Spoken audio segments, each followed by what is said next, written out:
की दुनिया के दोस्तों, कैसे हैं आप लोग। मैं उम्मीद करता हूँ आप लोग अच्छे होंगे और अपनी ज़िंदगी का निर्वहन बड़ी खूबसूरती के साथ कर रहे होंगे। आज के इस अध्याय में हम बात करेंगे सन 1970 की। और ये साल स्पेशल रहा राजेश खन्ना की उस एक इमेज से, जहाँ से उनकी इमेज बननी शुरू होती है। सन 1969 से मिली अचानक एक कामयाबी ने राजेश खन्ना को एकदम से सुपरस्टार का दर्जा दिला दिया। और ये साल था 1970 का, जहां पर राजेश खन्ना ही राजेश खन्ना थे और कोई भी नहीं था। ऐसा माना जाता है कि उस दौर में सिर्फ हीमेन धर्मेंद्र ही एकमात्र ऐसे कलाकार थे जो कि राजेश खन्ना नामक आंधी तूफान के आगे बिल्कुल भी हिले नहीं। पर उनके अलावा उस इंडस्ट्री में यानी बॉलीवुड में बरसों के टिके हुए जो बहुत ही ज़्यादा पुरोधा थे अपने अपने फील्ड में, जैसे शम्मी कपूर, जैसे जुबिली कुमार यानी राजेंद्र कुमार, जैसे मनोज कुमार, और भी बहुत सारे ऐसे कलाकार जो कि उस समय मतलब माने जाते थे, वो अचानक इस आंधी के आगे बिल्कुल तहस नहस होकर के रह गए। या यूं कहिए कि ये सभी लोग अचानक से बहुत ज़्यादा ढलान पर आ गए। लेकिन बात की जाए दिलीप कुमार साहब की, राज कपूर साहब की और देवानंद साहब की, तो ये तिकड़ी फिर भी कुछ हद तक इसी दौर में कमाल कर रही थी। और इनका जो जादू था वो दर्शकों के सिर पर चढ़ कर के बोल रहा था। कई सालों से जो इनके चहेते जो इनके फैंस थे, जो परमानेंट फैंस थे, उन्होंने इनका दामन अभी तक भी नहीं छोड़ा था। जबकि कुछ फैंस ऐसे होते हैं जो कि वक्त की आंधी के साथ में टूट करके किसी दूसरे को चाहने लग जाते हैं। लेकिन इन तीनों का आलम राजेश खन्ना के सामने अब भी वैसा ही था कि ये राजेश खन्ना के सामने अपने आप को बिल्कुल बड़ा बने हुए थे। लेकिन फ़िलहाल ये तिकड़ी भी कुछ चुनी हुई फ़िल्में, चुनिंदा फ़िल्में ही कर रही थी। आर डी बर्मन की biography the man the music के लेखक अनिल भट्टाचार्य और बालाजी विट्ठल के अनुसार राजेश खन्ना का अपना एक तथाकथित स्टाइल था, जिसको कोई भी कॉपी नहीं कर सकता था, और वो अपने उसी स्टाइल को एक के बाद एक फ़िल्मों में दिए जा रहे थे। हालाँकि वो स्टाइल या वो सीन एक फ़िल्म से दूसरे फ़िल्म में रिपीटेड या कॉपीड सीन नहीं होते थे, लेकिन जो स्टाइल था राजेश खन्ना का वो अमूमन हर फ़िल्म में एक जैसा रहता था। राजेश खन्ना के करियर ग्राफ में राजेश खन्ना को कुछ उनके साथ डायरेक्टर्स थे, जैसे ऋषिकेश मुखर्जी, जैसे राज खोसला, जैसे आपके शक्ति सामंता। इन लोगों की वजह से राजेश खन्ना का जो करियर था वो और तेज़ी के साथ में आगे जाने लगा। और इसमें और भी ज़्यादा इजाफा किया राइटर जोड़ी सलीम जावेद ने और गुलजार साहब ने। जैसा कि आप सभी जानते होंगे कि शुरुआती दौर में, यानी अमिताभ बच्चन के आने से कुछ सालों पहले, राइटर जो जोड़ी थी सलीम जावेद, वो राजेश खन्ना की फ़िल्मों के ऊपर काम करती थी। मैंने अपने पिछले अध्याय में हाथी मेरा साथी फ़िल्म के बारे में भी बात की थी। और ये सभी डायरेक्टर्स, राइटर्स अपने क्रिएटिव जॉनर में उस समय बहुत ज़्यादा टॉप पर थे, यानी सभी लोग ज़बरदस्त हिट थे। एक फॉर्म होता है आदमी का, तो वो उस फॉर्म में थे ये सभी। और उनके साथ में राजेश खन्ना का जो एक्टिंग का जो एक एक तिलिस्म था, वो सभी के सर चढ़कर बोल रहा था।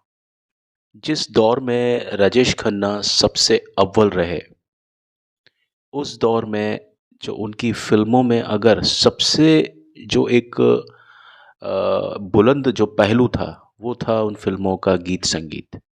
आप समझिए कि जिस प्रकार शाहरुख खान को हम लोग गीतों के माध्यम से याद करते हैं, संगीत के माध्यम से याद करते हैं, उसी प्रकार राजेश खन्ना को भी अगर हम याद करते हैं, तो पहले हमको कोई संगीत या कोई गाना महसूस होता है, उसके बाद में हम राजेश खन्ना साहब को उनकी एक्टिंग में भी याद करते हैं। ये कुछ होता है राजेश खन्ना के साथ में। जिस प्रकार का बेजोड़ संगीत उनके द्वारा अभिनीत फिल्मों में था और अधिकांश जो उनकी आवाज़ बने वो थे किशोर कुमार साहब। किशोर कुमार साहब उससे पहले भी कई बार अलग अलग समय पे अपना नाम इंडस्ट्री में आजमाने की कोशिश कर रहे थे, लेकिन फिलहाल उन्हें जो भीषण जो सफलता मिली वो था ये दौर 1970 से लेकर के आगे। हिंदी सिनेमा के बेहतरतम गीत आप मान लेंगे कि राजेश खन्ना पर ही फिल्माए गए हैं।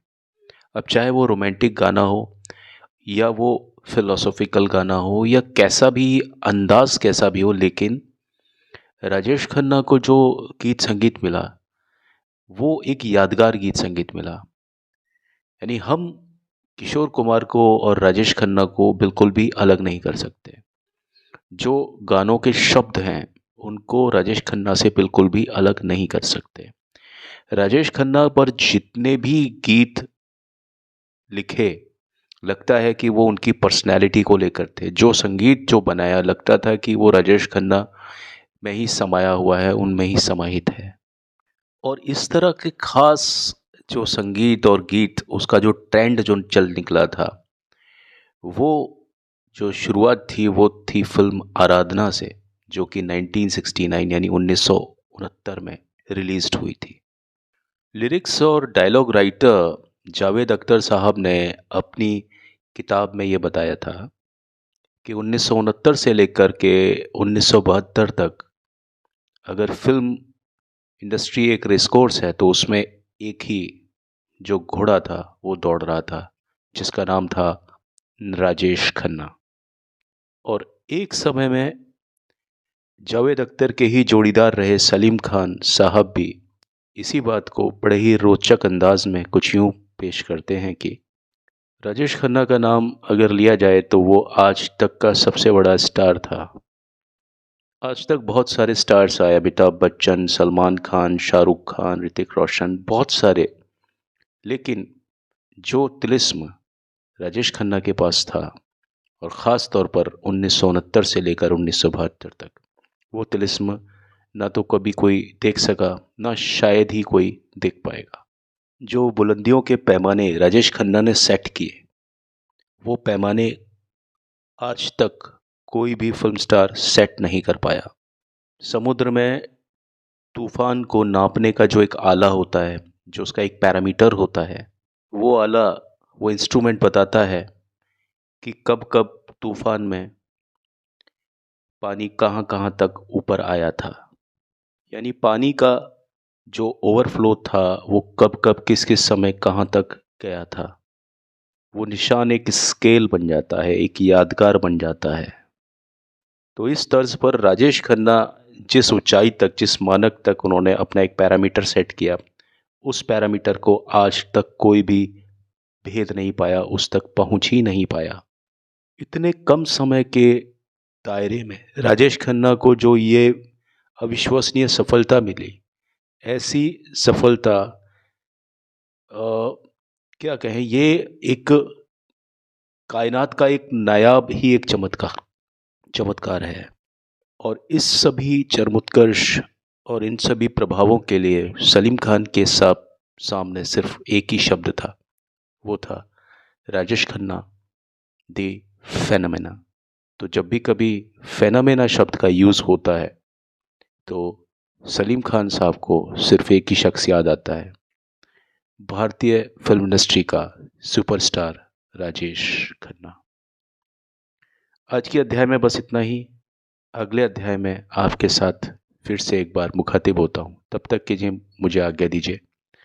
आप भी खुश रहिए, आबाद रहिए और मस्त रहिए। कल फिर से आपसे मिलता हूँ। खुश रहें, आबाद रहें। May God bless all of you. Thank you.